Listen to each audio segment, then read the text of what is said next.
I grew up in Kitale, in the farm. In fact, after Form 4, I was a milk vendor. I didn't want to go to campus.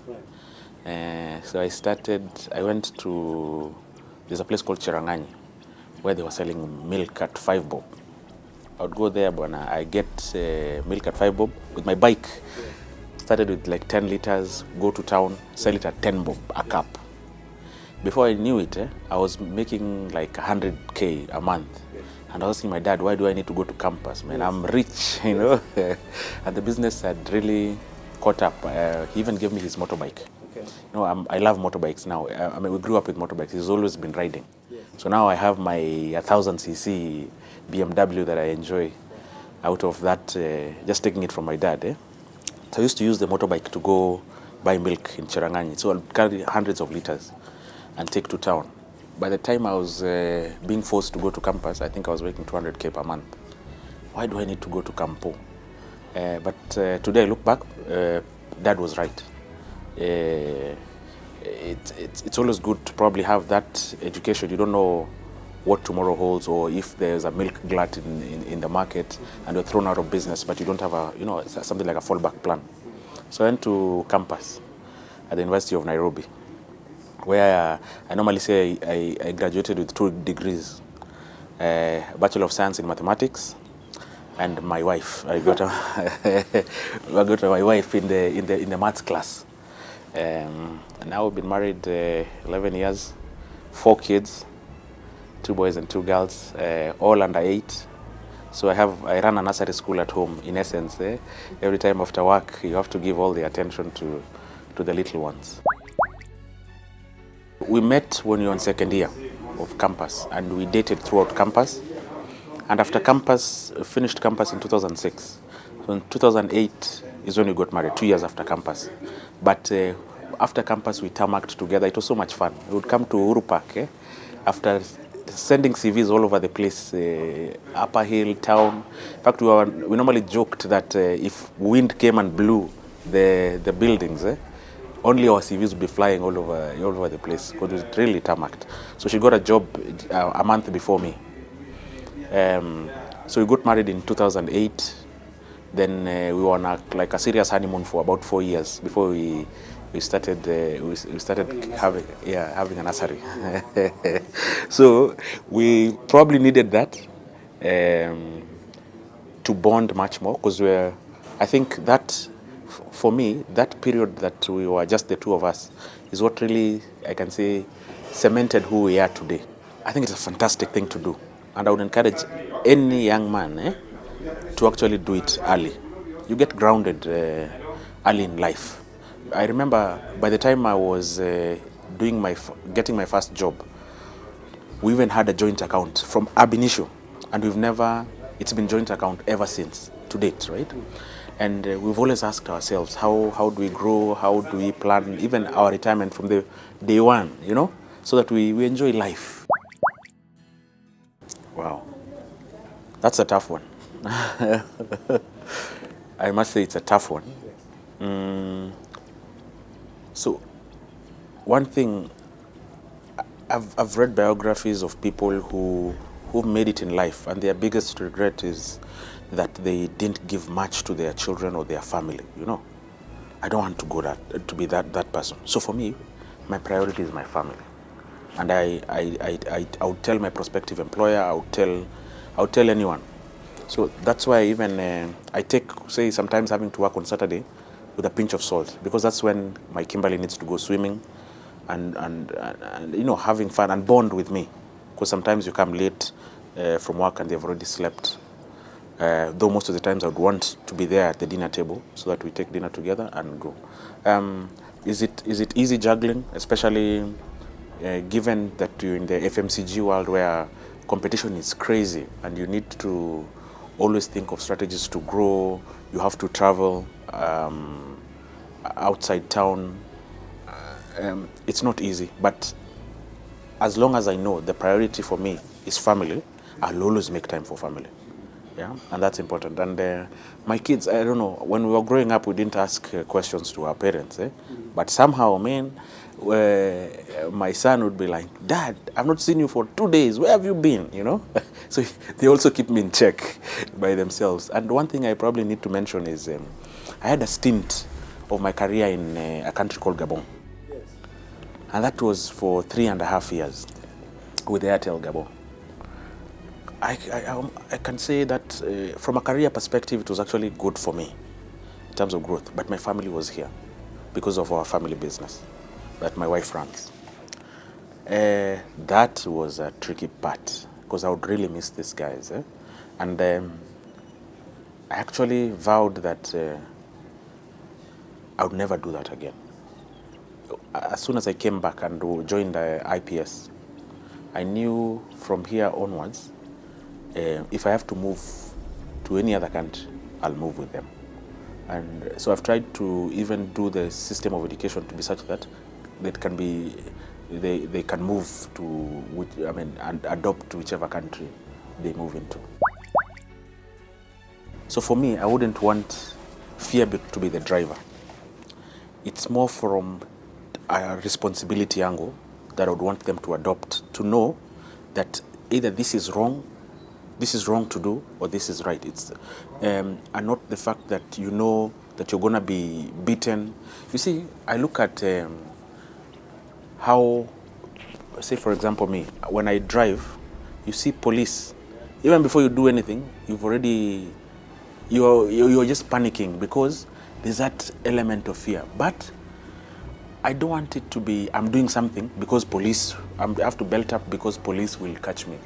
But I want to belt up because it's important for me. It's probably following the rule of law. It's my own safety and things like that. So I want my kid not to come from a fear perspective, but from a point of responsibility. You've taught them responsibility. But sometimes a little fear doesn't hurt. But I would lean more towards making them much more responsible. Oh man.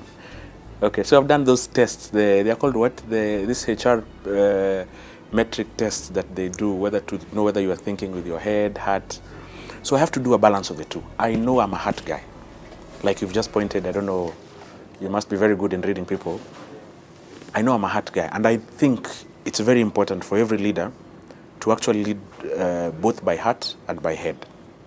You know, there's the emotional connection between yourselves and the employees, between yourself and the brand, between yourself and the consumer, which comes from the soft aspect, which comes from the heart. But then there are decisions that are driven by the analytical aspect of the business. And sometimes you have to put the heart aside because numbers dictate otherwise, okay? But even as you do that, how are you doing it in the most humane of manner? You know, if you're going through, say, a restructuring process, for example, you'll have to impact people. From an analytical point of view, it may actually be worthwhile for this restructuring process to go on, okay? That's because you're trying to probably save the bigger picture. If you were to, not to do it, you probably bring the whole company down, and you'll make a lot of people, lose employment and all. But some people might have to be affected. The question is, how do you handle those few in the midst of all this thought process? So I think a balance of the two is very important. But I believe every leader should have a good balance of the two. So what really helps is the heart thing. The heart thing, thinking with the heart as well. When you go home, there's a way your wife, your children mellows you, and they mellow your heart, and you just know how to behave outside the work environment. These are people who are almost okay. Not to say that people at work don't look up to you, but you're whatever you do. In fact, there's something about boys, for example. My son, he wants to be like you. So something always tells you you have to be at your best to be able to give the best example to your children. And then my wife is also a strong character and a good disciplinarian. That really helps in the house and makes me even sometimes take a back seat. When there's big decisions like invading Iraq or such stuff, is when I come in. I'm actually a frugal guy, in terms of spending. I think this is because of their upbringing. But if I was to say, you see, when, say for example, the bike, I would even think of buying another one. Yet I don't use that one as much, And I ask myself, probably I need one. She just contains me, Brenda says you don't ride this thing as often, because I'll probably do Fridays or a weekend. But without thinking, I'd get 2 more maybe, yeah. When I look at bikes, there's an element of risk to it, okay? So the speed sort of says how things should be done. Quick. There are risks on the way, okay? But if you mitigate the risks by probably wearing the right gear and calculated speed within the limits of the law, yeah, then you should be able to achieve whatever it is that you want in life. But there's a thrill that comes with that, and I think it's something that probably is already in my blood, having seen my dad go to work in a bike since I was a kid.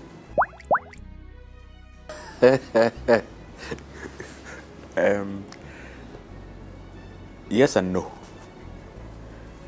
Yeah. So if I use my example, no, in the sense that I've not been a military guy in how I treat my kids. How my way of disciplining my kids, right? That one was more from authoritarian kind of leadership that we all grew up with during our times. But as far as emulating what dad was, is actually, you see, I'm doing the bikes. He loved his cameras. I love my camera. I wanted to be a soldier, by the way. He also refused. So after selling milk, I said, no need to go campus. Let me just go to Armed Forces Street. But he told me, just go to campus. If after campus you still want to do it, come and do it. And then, life just happened after that. But yeah, so in essence, yes, I think there's this admiration that we have for our dads, especially for the boys, that you always want to become. And that's why today, it's very important to me, for me, what I do, because I know my son is emulating. My son is emulating what I do, and you always want to be the great example to that little man.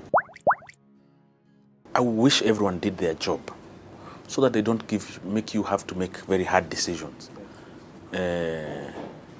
Especially letting people go. It's like I told you, I think with my heart. It's the hardest thing to do. So, if only they would help me so that I don't have to do that, then that would be fantastic. Everyone just does it. I don't like when you have to see people. Some people have to go, yeah.